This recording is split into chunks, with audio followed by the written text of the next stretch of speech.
Il-kap tal-Oppożizzjoni Simon Busuttil tilef xi ftit il-paċenzja meta fil-Parlament semmewlu lil Daphne Caruana Galizia. Busuttil kienet isegwi d-dibattitu dwar mozzjoni li ressaq Beppe Fenekadami fuq ruling tal-Speaker. Il-kap tal-Oppożizzjoni kienet isegwi b'attenzjoni sakemm id-deputat Deborah Xkembri għamlet referenza għall-attakk fuq Chief of Staff tal-Prim Ministru minn dik li ddeskriviet bħala blogger li twassal il-messaġġ tal-Partit Nazzjonalista. Xkembri referiet kif l-aħħar jiem ivvintat stejjer fuq Keith Schembri u hawn dlok beda jaqbes Simon Busuttil li mal-mument li semmiet Caruana Galizia beda jikkummenta u jgemgem minn taħt l-sin. Joħorġu storja tal-mistħija fuq il-Chief of Staff tal-Prim Ministru fuq il-moment. Jiena qed nisma' lill-kap tal-Oppożizzjoni jgħid li forse nkun onesta. Nixtieq ngħidlu li jiena ġo dan il-Parlament dejjem onesta kont u dejjem nimxi b'deċenza.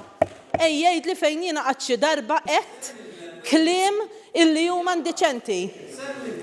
Sur kap tal-Oppożizzjoni, jien onorevoli, jiena nirrispetta il-pożizzjoni tiegħek u jiddispjaċini ħafna li narak ma tikkundannax.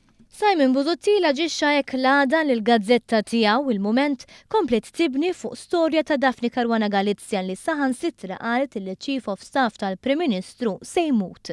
Il-Mument qalet li l-Prim Ministru rrid li James Piscopo jilħaq Chief of Staff, storja li kienet miċħuda bħala fake news. Intant tul id-dibattitu l-kelliema tal-Gvern spjegaw kif ir-ruling tal-Speaker huwa validu għaliex mhux minnu dak li qal id-deputat Jason Azzopardi lill Ministru tal-Ġustizzja Owen Bonnici gideb dwar il-Commission lil Henny and Partners. Il-Ministru Zamitru isqal li l-Oppożizzjoni qabdet ma' sentenza u ma ħaditx in konsiderazzjoni 3 laqat tal-Kumitat tal-Kontijiet Pubbliċi meta l-Ministru Bonnici tal-informazzjoni kollha possibbli li faldik minħabba sensittività jew dik li kienet tagħmel ħsara lil programm ta' ċittadinanza b'investiment. Biex tgħid li persuna gideb qal xi ħaġa kontra l-verità.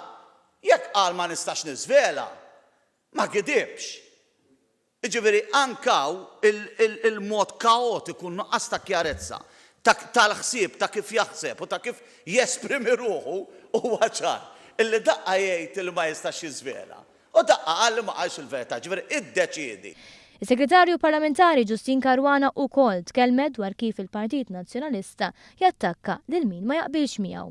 L-Oppożizzjoni għandha kejl differenti skont min ikun taħt il-lenti u jekk inserta jkun membru tan-naħa tal-Oppożizzjoni dak li huwa ħażin isir tajjeb imma jekk ikun xi membru ta' dan il-Gvern Alla jbierek kollox ħażin, kulħadd ħati, kulħadd għandu jirriżenja u kieku sar kif kienu qed jippritkaw allura naħseb illi din in-naħa tal-Kamra kulħadd spiċċa barra din il-Kamra. U dan kollu l-Ministru Chris Cardona enfasizza li l-Gvern se jibqa' jwieġeb għall-arroganza tal-Oppożizzjoni b'umiltà. Nassigura kulħadd li r-reazzjonijiet min-naħa ta' din il-Kamra se jkunu dejjem ibbażati fuq ir-rispett kemm fil-konfront tal-istituzzjonijiet in kwestjoni kif ukoll tal-individwu li jkun wassal għal dik id-deċiżjoni. Aħna se nibqgħu Gvern li jistmerra l-arroganza u jaġixxi b'umiltà.